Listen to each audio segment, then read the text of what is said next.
How old are you, Rowen? 11 years old. And I just told you about a new concept in music theory, new to you. Do you remember what an interval is?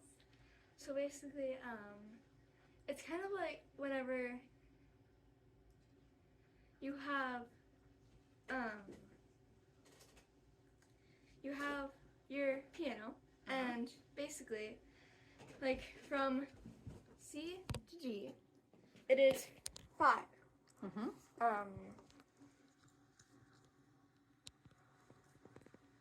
Yes, that's true. That's true. From C to From G to C. from G to C, it's only 4. Yes. So, but an interval is, this is the definition, the distance between two pitches. Can you say that? An interval is the distance between two pitches. An interval is the difference between 2 pitches. Not the difference, but the distance. Okay, the distance. An interval is the distance between two pitches. Can you say that? An interval is the distance between 2 pitches. Yes, very good. And then I use this other word that's kind of a fancy word, inversion. Can you say the word inversion? Inversion? So to invert means to turn upside down. So the inversion of any interval can be calculated by subtracting the interval from 9. So the inversion of a seventh would be a second, because 9 minus 7 is 2. Does that make sense?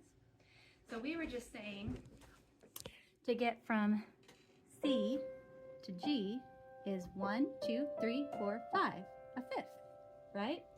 But if we invert the interval, and instead of playing from C to G, we play from G to C, suddenly we have a 1, 2, 3, 4, a fourth.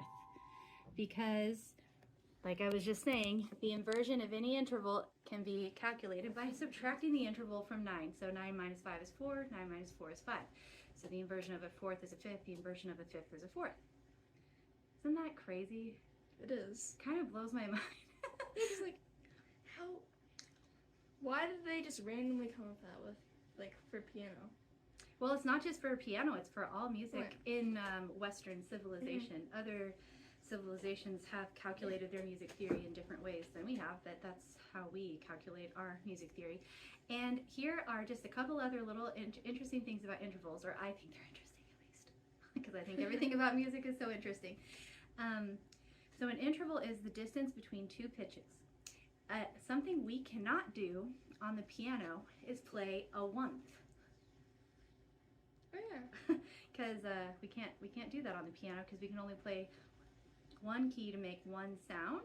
We'd have to play 2 different keys, which would play 2 different pitches. So we don't actually say a one. We say unison, because that would be 2 pitches that are the same, sounding at the same time. So we could sing in unison. See if you can match my pitch. Ah, ah. We're singing a one, but we say we're singing in unison because we're singing the same pitch at the same time. But that would be like a 1. And then for a second, you have a little bit of space. That sounds like this. Or for a third, you have more space. The fourth has even more. Fifth has even more.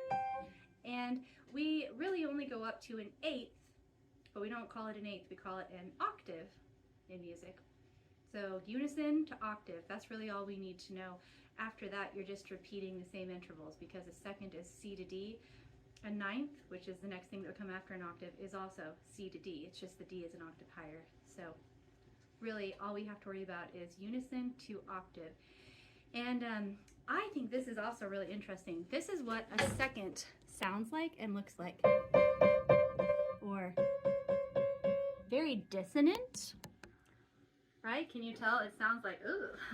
And the inversion of a second would be a seventh, because 9 minus 2, listen to a seventh. Very dissonant as well, right? And that is because the inversion of any interval has the same quality as the other inversion of the interval. So a second and a seventh are going to have the same quality, whereas unison and octave are going to be very, very consonant. The most consonant you can get because they're the same pitch, or the same pitch an octave higher. And then fourths and fifths, the ones that we were just talking about at the beginning that are inversions of each other, they kind of fall somewhere between. To us, they don't sound very dissonant, but in the past, they used to be considered pretty dissonant. And then thirds and sixths, which are the inversions of each other, most people find those to be pretty sweet. So these are not real terms, but I think of unison and octave as being super consonant, because they're like really consonant. And I think of seconds and sevenths as being super dissonant, because they're really, really dissonant.